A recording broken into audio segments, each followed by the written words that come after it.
Assalamualaikum warahmatullahi wabarakatuh. Saya Khadifa Mutia Wigra dengan NIM 206131 dari jurusan Bimbingan Non-Konseling BP 2020. Saya akan mencoba menjelaskan tentang bidang garapan pertama administrasi pendidikan, yaitu administrasi kurikulum. Sebenarnya untuk konteks pendidikan di setiap satuan dan level pendidikan, mulai dari paling rendah sampai ke perguruan tinggi, ini merupakan jantungan hidup mati dalam sebuah proses pendidikan. Karena keberhasilan seorang anak, proses pendidikan sangat ditentukan oleh kurikulumnya. Seperti apa, bagaimana, dan garapan dari lembaga tersebut, kurikulum yang akan disuguhkan kepada peserta didik. Bahkan untuk menjawab keinginan industri, keinginan pasar, tempat di mana lulusnya dan anak-anak atau peserta didik kita untuk bisa diterima di dunia kerja, justru sangat ditentukan oleh kebiawaannya atau kehebatan atau lembaga atau pengelolaan pendidik meramu menyiasati untuk menjawab hasrat dan keinginan industri itu masuk dalam perancangan kurikulum di tempat kita. Mudah-mudahan itu menjadi satu pemikiran buat bangsa dan negara termasuk lembaga satuan pendidikan.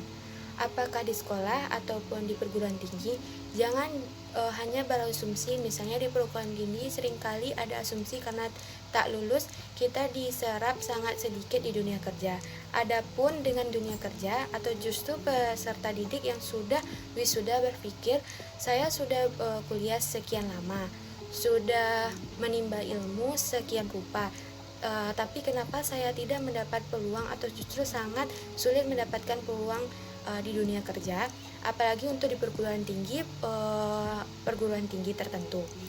Ada landasan hukum yang kita bisa jadikan sebagai pedoman Undang-Undang Sisdiknas nomor 20 tahun 2003. Di situ dijelaskan bahwa yang namanya administrasi kurikulum atau kurikulum itu adalah seperangkap rencana atau pengaturan mengenai tujuan, mengenai isi dan bahan pembelajaran, serta cara strategi yang digunakan oleh lembaga satuan pendidikan untuk dijadikan sebagai pedoman penyelenggaraan proses belajar mengajar, atau istilah dalam Undang-Undang Disdiknas dalam KBM, kegiatan belajar mengajar untuk mencapai tujuan pendidikan.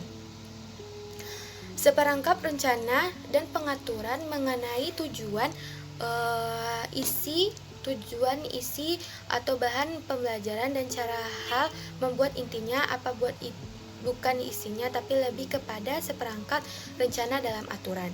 Jadi lebih kepada bagaimana lembaga pendidikan, sekolah, perguruan tinggi memiliki rencana demikian rupa seperangkat rencana yang disalin sedemikian rupa pula yang diatur, apakah dari isinya mulai dari tujuan sampai dengan strategi dan cara yang digunakan sehingga itu nanti dibawa ke dalam setiap proses.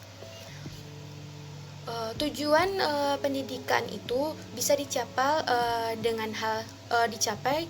Kenapa? Segala sesuatu sudah didesain dan itu merupakan rencana yang dapat dibuat. Ingat kalau kita akan pergi ke suatu tempat dan kemudian sudah direncanakan dan semuanya sudah direncanakan, mudah-mudahan sesuai dengan target itu bisa dicapai.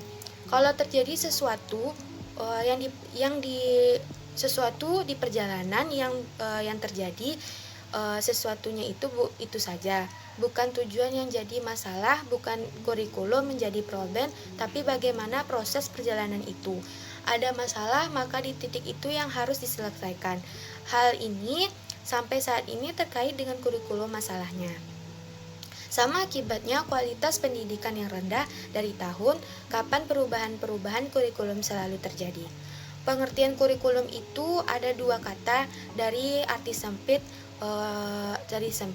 dan arti luas. Dalam arti sempit yaitu seperangkat mata-mata pembelajaran, seperangkat mata kuliah oleh peserta didik di dalam kelas, tetapi lebih dari itu yang namanya kurikulum adalah sejumlah eksperimen atau pengalaman belajar yang dimiliki oleh pendidik untuk kemudian ditawarkan lalu dikembangkan untuk kemudian dibagikan bersama sehingga si anak dan atau si peserta didik tidak hanya mendapat segala sesuatu secara teori, tetapi dalam proses ekspor dibagikan oleh si guru dan si pendidik, dosen dan yang ada di kelas jauh lebih bagus.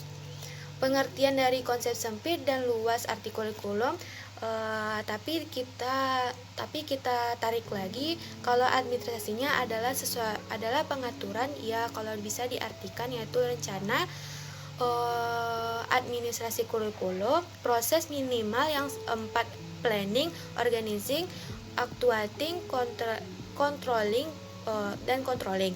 Proses perencanaan, proses mengorganisasi, proses pelaksanaan dan kontrol terhadap kurikulum di setiap saat. Sebagai satuan pendidikan, apa saja komponen-komponen dari kurikulum itu adalah: satu, jelas kurikulumnya; yang kedua, celahnya; lalu yang ketiga, isi dan kontennya; dan yang keempat, ada metode yang digunakan; dan yang kelima, evaluasi. Bayangkan kalau 5 ini menjadi masalah. 5 komponen dibuat atau diatur dan dicanangkan sekian rupa, apalagi sampai di lembaga pendidikan. Ini dilakukan terhadap yang harus skir atau masalah-masalah pendidikan. Seharusnya tujuan pendidikan itu harus dicapai dengan standar ruang dan waktu yang jelas. Melihat sekarang dari tahun beberapa, perubahan kurikulum atau kurikulum pertama kali sampai kurikulum yang sekarang K13, terjadi perubahan-perubahan yang luar biasa. Tapi masalahnya masih tetap sama, sudah diindikasikan. Dan pertanyaan sederhana, apakah di setiap komponen dibenahi? Apakah setiap komponen dan kurikulum ini sudah akumulasi dan keinginan industri tadi? Apakah setiap komponen ini didesain sedemikian rupa untuk menjawab atau melihat setiap penyakit di bagian-bagian itu? Sampai di proses KBM seharusnya sesuatu yang seharusnya bersih diterima oleh peserta didik, meskipun bicara memang tidak sesederhana prakteknya, tapi hal ini menjadi PR terbesar kita terhadap tersebut. Tapi lucunya, salah satu masalah pendidikan adalah kualitas rendahnya dari tahun sampai ke kurikulum sekarang. Bahkan beberapa kurikulum periode sebelumnya, masalahnya salah satunya dari setiap banyak pesawat pendidik masih sama kualitas pendidikan yang rendah. Hal ini menjadi PR kita bersama. Yang pertama, planning. Dari sekarang kita masuk. Dan kedua, mengorganisasi. Proses pengorganisasian seharusnya menjadi kunci utama, adalah sampai ketat bring di dalam kaitannya dengan kalender akademik yang sudah disusun berdasarkan program kegiatan akan berlangsung selama 1 tahun. Akademi pembelajaran kampus atau lembaga pendidikan untuk kedepannya berdasarkan dari hasil pemikiran siapa pemikiran pengambil kebijakan pemimpin.